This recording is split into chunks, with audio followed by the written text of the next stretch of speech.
Assalamualaikum warahmatullahi wabarakatuh. Selamat malam. Gimana kabarnya nih teman-teman? Lama ya, long time no see sama saya. Dan alhamdulillah dari terakhir ketemu sampai dengan hari ini beritanya masih tentang corona di mana-mana. Saya harap semua teman-teman masih dalam keadaan baik dimanapun berada ya, diberikan kesehatan dan kelancaran di setiap aktivitasnya. Untuk malam ini saya langsung masuk aja ke SAU pembahasannya. Kalau saya analisanya tuh sebenarnya simpel. Kalau teknikalnya itu saya nggak ribet-ribet. Yang kalau teman-teman ada yang belum tahu, itu kelasnya tuh jadi pembelajarannya bukan baku ya, tapi lebih ke sistematis atau lebih ke akademis. Jadi benar-benar pembahasannya Senin sampai Jumat tuh tidak akan ada pembahasan materi yang sama, dan setiap hari Jumat kita mengadakan Zoom meeting untuk review. Kalau misalnya kita bisa mencetak satu orang trader menjadi seorang trader mandiri aja, itu udah satu goal pertama buat kita. Untuk XAUUSD saya biasanya mappingnya itu kayak gini, saya cari dulu dari time frame paling kecil. Kenapa seperti itu? Karena menurut saya semakin kecil time frame yang kita gunakan untuk menganalisa, maka tingkat terjadinya false break atau false signal itu sangat besar terjadinya. Nah, untuk menghindari hal tersebut, kita hindari time frame yang terlalu kecil. Jadi kalaupun mau kita breakdown ke time frame yang kecil, minimal atau paling kecil gunakan time frame M5. Oke, itu poin yang pertama. Jadi jangan menggunakan time frame yang terlalu kecil. Karena semakin kecil time frame yang kita gunakan, maka akan semakin besar tingkat false-nya. Kalau saya lihat yang pertama, lalu saya masuk di sini di M5. Di M5 jelas, kalau teman-teman bisa lihat, di sini trennya udah jelas banget ya. Tapi bukan tren naik yang ekstrim di time frame M5.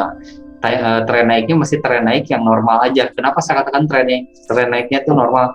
Karena dilihat dari level atau kemampuan dia untuk melakukan koreksi. Jadi kalau teman-teman ada yang belum tahu, wave tuh kayak gini ya. Nah, ini kan tren naik. Ini namanya wave. Dari sini ke sini wave. Gelombangnya. Dari sini ke sini wave. Wave koreksi, kalau ini wave motif. Kita lihat kekuatan sebuah tren itu bisa dari kemampuan dia koreksi.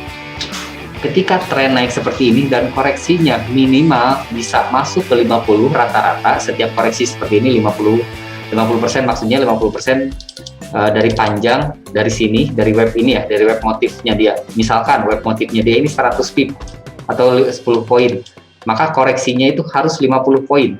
Pertama, cek dulu daily range-nya. Kedua, cek koreksi sebelumnya. Koreksi sebelumnya nyampe 50 nggak di Fibo.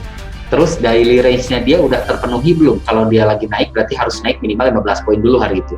Tapi kalau mau sell sekarang boleh sih teman-teman ya, takutnya keburu telat. Atau kalau misalkan mau nunggu penjelasan analisa saya dulu juga silakan. Kenapa?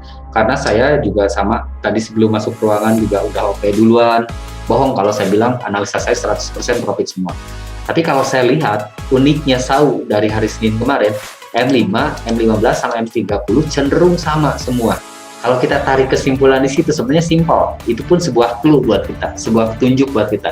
Dalam artian M5, M15, M30, bahkan H1 dan H4 semuanya sama. Terkadang nggak selalu seperti ini loh, hati-hati.